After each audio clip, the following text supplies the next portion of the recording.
Unang Hari, Kabanata 18. Pagkalipas ng ilang panahon, ng 3 taon na ng tagtuyot, sinabi ni Yahweh kay Elias, "Pumunta ka na kay Ahab. Malapit na akong magpadala ng ulan sa lupaing ito." At nagpunta nga si Elias kay Ahab. Napakatindi noon ng taggutom sa Samaria, kaya ipinatawag ni Ahab si Obadias, ang tagapangasiwa ng palasyo. Si Obadias ay may takot kay Yahweh. Nang kasalukuyang ipinapapatay ni Jezebel ang mga propeta ni Yahweh, nailigtas ni Obadias ang 100 sa mga ito. Itinago niya ang mga ito sa isang yungib. Tigli-50 ang bawat pangkat, at binigyan niya ng pagkain at tubig. Sinabi ni Ahab kay Obadias, "Tayo na, galugarin natin ang buong lupain, at tingnan ang bawat ilog at libis. Baka makakita tayo roon ng sapat na damo, upang huwag mamatay sa gutom ang ating mga kabayo, mola at baka." Naghiwalay sila sa paghahanap ng pagkain sa buong kaharian. Si Ahab sa isang panig, at si Obadias naman sa kabila. Sa paglalakbay ni Obadias, nakasalubong niya si Elias. Nakilala niya ang propeta, kaya't nagpatira pa siya at sinabi, "Kayo nga ba yan, mahal na propetang Elias?" "Ako nga," sagot naman ito. "Pumunta ka sa iyong Panginoong si Ahab at sabihin mong, narito ako." Ganito naman ang sagot ni Obadias, "Ano pong kasalanan ang nagawa ko sa inyo, at gusto ninyo akong mapatay ni Ahab? Saksi si Yahweh, ang inyong buhay na Diyos. Hinahanap kayo ni Haring Ahab sa bawat bansa sa daigdig. At kapag may nagsabing wala kayo roon, ayaw niyang maniwala, hanggat hindi sila nanunumpa na kayo'y talagang hindi nila nakita. At ngayoy, pinapapunta ninyo ko sa kanya para sabihing narito kayo? Ano ngayon ang mangyayari? Sa sandaling ako'y umalis, upang sabihin kay Ahab na narito kayo, ay dadalhin naman kayo ng Espiritu ni Yahweh sa lugar na hindi ko alam. At kapag hindi nila kayo nakita, ako ang kanyang papatayin. Maawa kayo sa akin, sapagkat ako po naman ay may takot kay Yahweh mula pa sa pagkabata. Hindi po ba ninyo nababalitaan na may 100 propeta ni Yahweh ang aking iniligtas noong sila'y gustong patayin ni Jezebel? Itinago ko sila sa isang yungib, tigli-50 bawat pangkat, at dinalahan ko sila roon ng pagkain at tubig. At ngayon, pinapapunta ninyo ko kay Ahab upang sabihing narito kayo? Tiyak, napapatayin niya ako." Ngunit sinabi sa kanya ni Elias, "Saksi si Yahweh, ang buhay na makapangyarihan sa lahat. Haharap ako kay Ahab sa araw na ito." Hinanap nga ni Obadias si Ahab at sinabi ang lahat ng ipinapasabi ni Elias. At lumakad si Ahab upang salubungin ang propeta. Nang makita ni Ahab si Elias ay sinabi nito, "Ikaw nga ba yan, ang nanggugulo sa Israel?" "Hindi ako ang nanggugulo sa Israel, kundi kayo at ang angkan ng inyong ama, sapagkat sinusuway ninyo ang mga utos ni Yahweh, at ang pinaglilingkuran ninyo'y ang mga imahe ni Baal. Ngayoy tipunin ninyo ang buong Israel, at ang 450 propeta ni Baal, at 400 propeta ni Asherah, na pinapakain ni Jezebel, at magtutuos kami sa bundok ng Carmel." Sagot ni Elias. Tinipon nga ni Ahab sa bundok ng Carmel ang buong bayang Israel at ang mga propeta ni Baal. Lumapit si Elias at sinabi sa taong bayan, "Hanggang kailan pa kayo mag-aalinlangan? Kung si Yahweh ang tunay na Diyos, siya ang sundin ninyo, at kung si Baal naman, kay Baal kayo maglingkod." Hindi umimik ang bayan. Muling nagsalita si Elias, "Ako na lang ang natitira sa mga propeta ni Yahweh, samantalang may 450 ang mga propeta ni Baal. Magdala kayo rito ng 2 toro. Hayaan ninyong ang isa sa mga ito ay patayin ng mga propeta ni Baal, at pagkatapos ay katayin at ilagay sa ibabaw ng mga kahoy. Huwag ninyong sisindihan. Gayon din naman ang gagawin ko sa isa pang toro. Pagkatapos, tawagin ninyo ang inyong Diyos, at tatawagin ko naman si Yahweh, ang Diyos na tumugon sa pamamagitan ng apoy, ang siyang tunay na Diyos. At sumagot ang bayan, "Sang-ayon kami."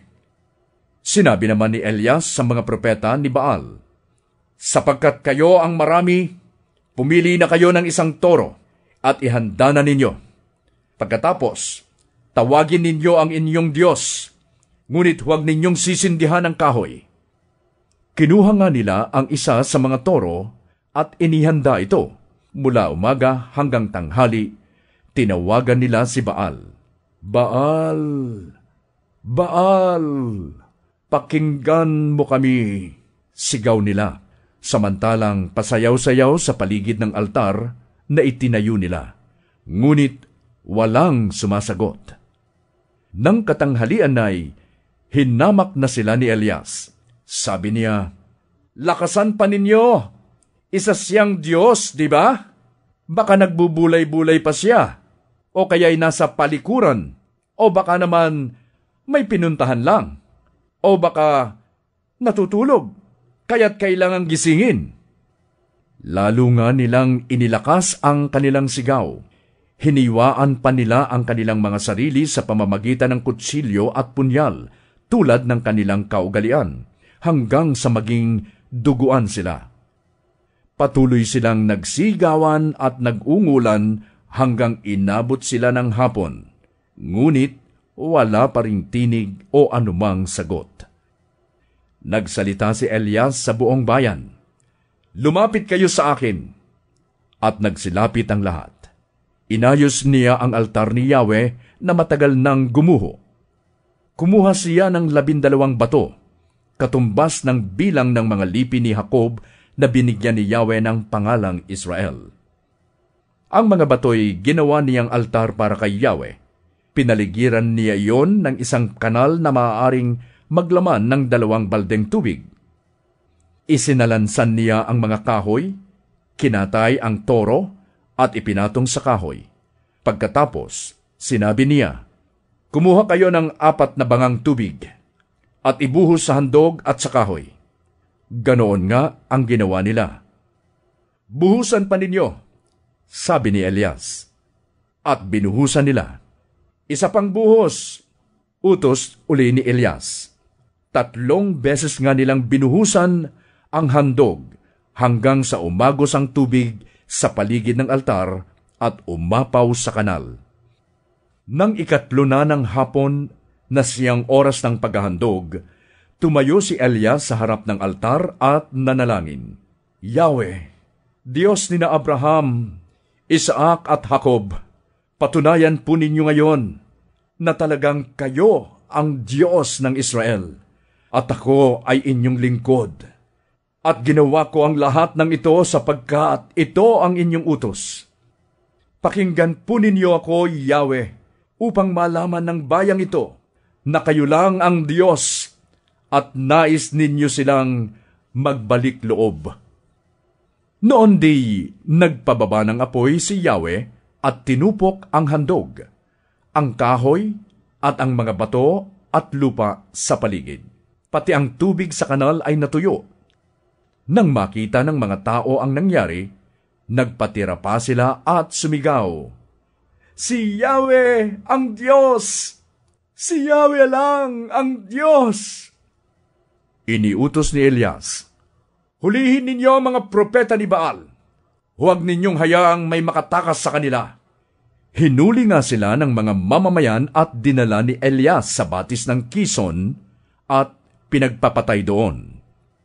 Sinabi ni Elias kay Ahab, "Lumakad ka na. Maaari ka nang kumain at uminom. Naririnig ko na ang pagbuhos ng ulan." Samantalang si Ahab ay kumakain at umiinom, umakyat si Elias sa taluktok ng bundok Carmel at sumubsob sa lupa. Sinabi niya sa kanyang utusan, "Umakyat ka at tanawin mo ang dagat." Umakyat nga ang utusan at tumanaw sa dagat. Wala po akong makitang anuman. Wika ng utusan.